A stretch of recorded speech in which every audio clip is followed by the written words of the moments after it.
Muy buenas de nuevo a todos mis estudiosos y estudiosas del derecho. Como siempre, darles la bienvenida a mi canal y que estemos por aquí compartiendo temas de interés jurídico. El video de hoy vamos a estar conversando sobre qué es el derecho constitucional y por qué es tan importante para el Estado. En el video anterior estuvimos conversando sobre qué es el Estado, cómo se origina y cómo se formó, y ahora estaremos hablando sobre la ley fundamental que hace que el Estado sea el Estado y cómo se organiza y se fundamenta. Así que, si estás preparado, como siempre, empezamos nuestra microclase de hoy.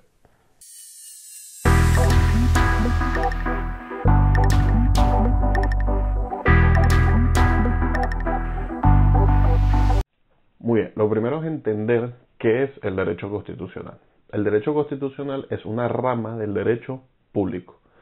El derecho tiene dos vertientes, derecho público y derecho privado.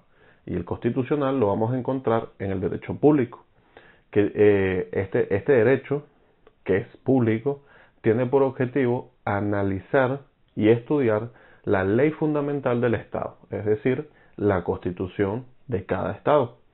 Y es mediante ella donde se va a estudiar y analizar cómo está dividido el Estado, cuáles son los poderes que está el Estado, cómo se divide política y administrativamente el Estado, cuáles son los principios y esa parte dogmática, filosófica que tiene el Estado y de cómo se va a regular las relaciones entre los poderes públicos, sus actuaciones, los derechos fundamentales y su relación con y para el ciudadano.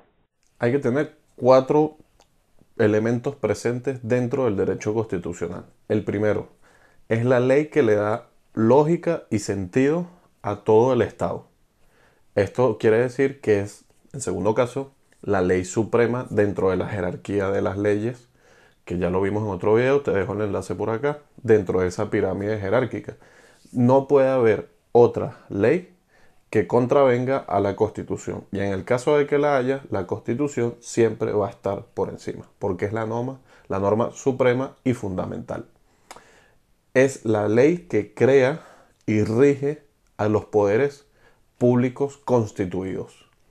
Y es un texto jurídico y político, porque se crea en base del poder constituyente. Los constituyentes, bajo su carga ideológica, crean la Constitución con una parte filosófica y dogmática, que son todos aquellos principios que van a regir a la sociedad y el modelo y el sistema político por el cual se van a regir todos los ciudadanos. Y como es la norma suprema y es la fundamental, es propia del derecho originario. Es ella la que va a dar paso a la creación del sistema dentro de su lógica, para dar paso entonces a la creación del derecho derivativo. Leyes orgánicas, leyes especiales, códigos civiles, códigos penales, reglamentos, ordenanzas, etc. Cuando vamos a hacer análisis del derecho constitucional, tenemos que verlo en dos ramas. El derecho en su estructura formal y en su estructura material. Esa estructura material va a tener una estructura dogmática y una estructura orgánica. Vamos a ver una por una. Si hablamos primero de la formal, es simplemente el orden que va a tener esa constitución, es decir, formalidad. Vamos a tener que va a tener una estructura interna, donde esta va a tener un preámbulo, un título preliminar, distintos títulos, cuerpos, etcétera, disposiciones transitorias, disposiciones finales, disposiciones derogativas, etcétera. Esa es la estructura formal de cómo se va a entender una constitución. Cuando nos vamos al análisis material de la constitución, nos vamos a encontrar, como les dije, la parte orgánica y la parte material, dogmática y orgánica. Esa parte dogmática normalmente la vamos a conseguir en el título preliminar, en quizás el primer título que nos va a hablar sobre derechos fundamentales, y sobre todo en el preámbulo de la Constitución, que es donde está la carga de valores y principios que expuso el legislador en el momento de crear la Constitución. Luego, cuando hablamos de la parte orgánica, vamos a estar hablando de las regulaciones y los derechos establecidos dentro de esa Constitución. La organización del Estado, los poderes, sus competencias, los derechos que tienen los ciudadanos, las normas procesales mencionadas por encima, que son esas garantías constitucionales, pero que ya vamos a hablarlo como el derecho sustantivo, es decir, el derecho exigible por el ciudadano, por el cual él cede su, digamos, su derecho natural, se lo cede al Estado para estar protegido por la ley constitucional. Que para entender este tema mejor entre el derecho natural y el derecho normativo, que hay otro video sobre eso, se los dejo aquí arriba por si lo quieren ver, tenemos que ir a dos autores muy importantes. Tenemos primero a Jean-Jacques Rousseau, que es quien crea el contrato social y expone esa teoría de que el humano que nace bajo su derecho natural cede parte de esa libertad natural que tiene para firmar el contrato social, que es la Constitución, y estar amparado por una serie de garantías, de derechos y responsabilidades para que el Estado cuide de él. Y tenemos después también a otro autor muy importante que es fundamental dentro de las constituciones, que es Montesquieu, en su teoría o su escrito sobre lo que es el espíritu de la ley. Montesquieu siempre plantea de que normalmente tiene que haber un contrapeso dentro de las constituciones y se habla entonces cuando se establecen los tres poderes públicos. Normalmente todos los estados tienen tres poderes públicos claves: el ejecutivo, el legislativo y el judicial. Van a haber otros estados que pueden crear otros poderes públicos para así regular, ampliar el estado y regular otras materias. Por ejemplo, se da en Ecuador, se da en Venezuela y en Bolivia que existe el poder electoral, donde existe un Consejo Nacional Electoral dedicado solamente al tema de votaciones. En otros países te vas a encontrar que el tema electoral está supeditado al Poder Ejecutivo, pero por el Ministerio del Interior. Entonces, ahí es donde les digo que puede haber distintas formas de organización política. Poder público, civil y moral, etcétera. Pero siempre, normalmente, los tres poderes básicos que te vas a encontrar en todos los estados, estamos hablando de estados democráticos, no estados autoritarios, son el poder ejecutivo, el poder legislativo y el poder judicial. Te recuerdo que si te está gustando el contenido y me quieres dar tu apoyo, te suscribas al botoncito rojo, dale ahí a suscribir, suscríbete ahí, dale a la manito arriba. Sé que no es mucho, pero me estarías apoyando un montón en el canal siga creciendo y yo poder seguir brindándote contenido de forma fácil y bien explicada, de forma detallada, fácil y sencilla, para que puedas seguir atendiendo todas tus clases de forma diaria. Así que dale el botoncito ahí, suscríbete, dame tu apoyo, me estarías ayudando un montón y te lo agradecería muchísimo. Suscríbete. Dicho lo anterior de cómo se analiza la Constitución en esta parte material y formal, voy a comentarles un poco, les pongo aquí este cuadro para que ustedes vean más o menos cuáles son las ramas del derecho público y cuáles son las ramas del derecho privado. Les coloco las que normalmente son esas ramas, ¿vale? Puede cambiar en algunos países, dependiendo del interés que tenga el Estado sobre esa materia, puede ser derecho privado o derecho público, pero lo que normalmente sí vamos a encontrar dentro del derecho público, por ejemplo, va a estar el derecho constitucional primeramente, el derecho administrativo, el derecho laboral o del trabajo, se reconoce con esos dos nombres, el derecho municipal, el derecho penal y procesal, tanto procesal para la parte penal como para la parte civil, laboral, contenciosa administrativa, derecho de familia, menores, etcétera. El derecho tributario, porque siempre le va a competir al Estado la recaudación de impuestos, entonces siempre el derecho tributario va a ser público, y el derecho internacional público, que es la regulación entre los estados. Y por la parte privada siempre nos vamos a encontrar el derecho agrario, porque ya tiene que ver con parte de propiedad privada, la gente que tiene titularidades de tierras, etcétera.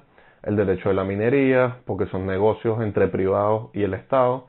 Vamos a encontrarnos con el derecho civil. El derecho civil es la base del derecho privado, porque de ahí surge todo lo que tiene que ver las instituciones del matrimonio, las instituciones del comercio, los contratos, los arrendamientos y muchas otras figuras como la patria potestad, el nacimiento, etcétera.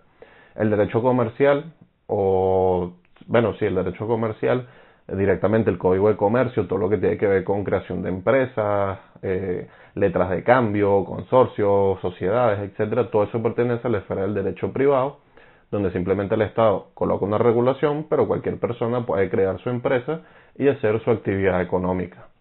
Ahora, vamos a ver un poco sobre cómo se relaciona el derecho constitucional con cada una de estas ramas, para así tengan una idea de por qué está en cada rama y qué es la importancia que tiene el derecho constitucional con cada una de ellas en su regulación. Bien, como les dije anteriormente, el derecho constitucional es el derecho público por excelencia y la base porque es el que crea el Estado y todas las garantías, instituciones, ordenamientos jurídicos, etc. Vamos una por una de las básicas que les mostré en el cuadro de cómo se relaciona. Si hablamos de por qué o qué relación guarda el derecho constitucional con el derecho administrativo, primero, el derecho constitucional crea los poderes del Estado, crea las instituciones y es el que dice cuáles van a ser sus competencias. El derecho administrativo nos va a regular y va a crear la regulación, valga la redundancia, de cómo se va a relacionar el Estado con los particulares, con el administrado, es decir, con la sociedad. El derecho administrativo va a crear reglamentos, cómo van a ser las funciones de las instituciones públicas, va a crear los recursos de revisión, de jerarquía, etcétera, de cómo todo lo que es la vía administrativa, cómo se regula el ciudadano con ello, etcétera. Eso por una parte. O todo lo que las providencias, los reglamentos, ordenanzas, etcétera, todo eso va a depender del derecho administrativo. Cuando hablamos del derecho laboral, la Constitución va a establecer las garantías básicas del derecho al trabajo, del derecho a un salario digno, a la no explotación laboral, a que no exista, por ejemplo, la esclavitud, como que esos grandes rasgos del tema laboral, y ya una ley orgánica va a regular toda la parte de trabajo. La Constitución da las bases y ya en la parte orgánica, cuando se cree la ley del trabajo, en la ley del trabajo se va a establecer, bueno, cuáles son las jornadas de trabajo, qué tipos de contratos hay, las modalidades de contratación, los tipos de cotizaciones, los tipos de licencias, etcétera, cómo se crea un convenio colectivo, los pasos a seguir, el derecho sindical, etcétera, etcétera. Si hablamos de, por ejemplo, el derecho municipal, que esto no sea en todos los países, pero puede suceder, la Constitución crea al municipio como un ente descentralizado y va a tener una propia ley orgánica que va a regular la actuación de los municipios con los ciudadanos y qué puede y no hacer.